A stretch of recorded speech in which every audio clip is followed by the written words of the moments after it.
โอลิมปิกมหกรรมกีฬาแห่งมวลมนุษยชาติที่ทุกคนตั้งตารอในทุกๆ 4 ปี แต่เคยสงสัยกันไหมคะทำไมต้องจัด 4 ปีครั้ง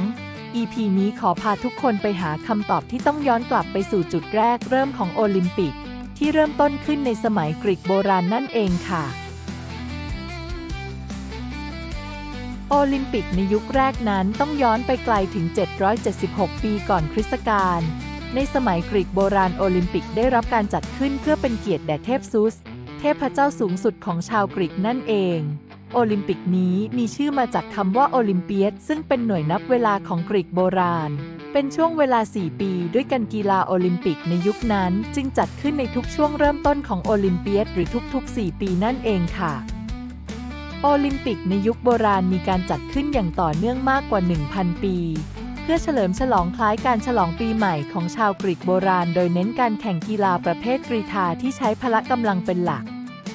โอลิมปิกในช่วงเวลาดังกล่าวมีความเป็นพิธีกรรมทางศาสนาตามความเชื่อเพื่อถวยเทพมากกว่าการแข่งขันกีฬาอย่างในปัจจุบันผู้ชนะจะถูกยกย่องทั้งในบทกวีและรูปปั้นอนุสรณ์โอลิมปิกเฟื่องฟูมากขึ้นจนมีการจัดเทศกาลอื่นๆในช่วงเวลาที่แตกต่างกันขึ้นในเมืองใกล้เคียงได้แก่ไพเทียนเกมที่เมืองเดนฟีซึ่งเน้นการแข่งม้าอิสเมียนเกมที่เมืองโครนจัดทุก 2 ปีเน้นการแข่งด้านดนตรีและบทกวีและเนเมียนเกมที่เมืองเนเมียซึ่งงานเทศกาลทั้งหมดเหล่านี้ถูกเรียกรวมว่าแพนเฮเลนิกเกมมีที่มาจากคำว่ากรีกทั้งผองผู้ที่ร่วมงานเทศกาลกีฬาเหล่านี้จะถือว่าได้ร่วมเป็นชาวกรีกอย่างครบถ้วนแล้วนั่นเองค่ะโอลิมปิกที่หายไปนับ 1,000 ปีโอลิมปิกในยุคโบราณมีการจัดขึ้นอย่างต่อเนื่องในทุก 4 ปีจนกระทั่งในคศ 393 จักรพรรดิทีโอโดซิอุสแห่งจักรวรรดิโรมันได้มีการนำศาสนาคริสต์ขึ้นมาเป็นศาสนาหลักมีคำสั่งห้ามจัดงานเทศกาลทางศาสนาของกลุ่มนอกรีตหรือกลุ่มศาสนาเพแกนซึ่งโอลิมปิกในช่วงเวลาดังกล่าวนับรวมเป็นเทศกาลทางศาสนาด้วยเช่นกันโอลิมปิกยุคโบราณจึงค่อยๆเลือนหายไปจากหน้าประวัติศาสตร์แม้จะมีการแอบจัดการแข่งขันอยู่บ้างแต่ด้วยความเรืองอำนาจของจักรวรรดิโรมัน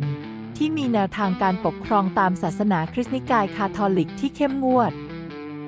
นำมาซึ่งความเข้มงวดในการจัดการกับกิจกรรมของศาสนาอื่นโอลิมปิกยุคโบราณจึงหายสาบสูญไปในที่สุดเวลาผ่านไปล่วงเลยจนถึงช่วงปลายศตวรรษที่ 19จึงมีความพยายามนำกีฬาโอลิมปิกกลับมาโดยปีแอร์เดอกูแบแตงขุนนางชาวฝรั่งเศสได้รับแรงบันดาลใจจากนักวิชาการชาวอังกฤษที่สนใจศึกษากีฬาโอลิมปิกในยุคโบราณอีกทีไม่นานจากนั้นโอลิมปิกยุคใหม่ที่เป็นมหกรรมกีฬาในระดับสากลอย่างในปัจจุบันก็ถือกำเนิดขึ้นค่ะโอลิมปิกยุคใหม่โอลิมปิกยุคโบราณกลายเป็นแรงบันดาลใจให้กับโอลิมปิกยุคใหม่ทั้งในฐานะของกีฬาเพื่อสร้างความสามัคคีระหว่างชาติช่วงเวลาในการจัดทุก 4 ปีถูกนำมาปรับใช้กูแบแตงและคณะได้มีการจัดโอลิมปิกขึ้นใหม่ในปี 1896 ที่ประเทศกรีซโดยมีผู้เข้าชมรวมราว 80,000 คนมีนักกีฬาเข้าร่วมจาก 13 ประเทศและมีการแข่งขันกีฬารวมกว่า 43 รายการหลังจากนั้นโอลิมปิกก็ถูกจัดขึ้นในทุก ๆ 4 ปีและเริ่มมีการแบ่งการแข่งขันเพิ่มเป็นโอลิมปิกฤดูหนาวในปี 1924 ซึ่งยังคงแข่งพร้อมโอลิมปิกฤดูร้อนจนกระทั่งหลังโอลิมปิกปี 1992 มีการแยกโอลิมปิกปกติกับโอลิมปิกฤดูหนาวให้โอลิมปิกฤดูหนาวจัดในปี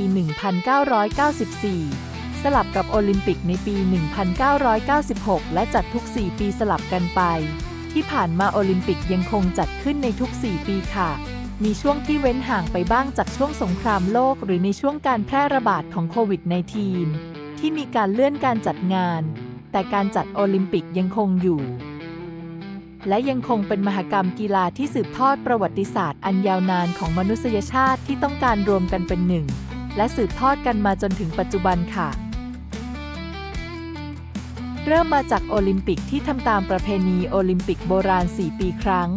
จากนั้นกีฬาใหญ่อื่นๆก็เลยต้องจัด 4 ปีครั้งตามไปด้วยเพื่อให้ลงล็อกกับโอลิมปิกเช่นฟุตบอลโลกเอเชียนเกมก็จัด 4 ปีครั้งเช่นกันอย่างฟุตบอลโลกถ้าไปจัด 3 ปีครั้งวนไปพักหนึ่งก็จะมีบางครั้งชนปีกับโอลิมปิกกลายเป็นแย่งคนดูกันอีก แต่ถ้าจัด4 ปีก็แน่ใจว่าไม่ชนปีกันแน่นอนค่ะ ถ้ามองอีกมุมหนึ่งก็น่าจะให้เจ้าภาพเตรียมตัวพอในเรื่องทั้งสนามกีฬาเรื่องอื่นๆอีก4 ปีก็ถือว่าพอเหมาะกับการเตรียมตัวและอีกมุมมองหนึ่งโอลิมปิกสมัยใหม่มีมาก่อนใครพวกมหกรรมกีฬาอื่นๆที่ใหญ่ๆก็ต้องพยายามหาทางเลี่ยง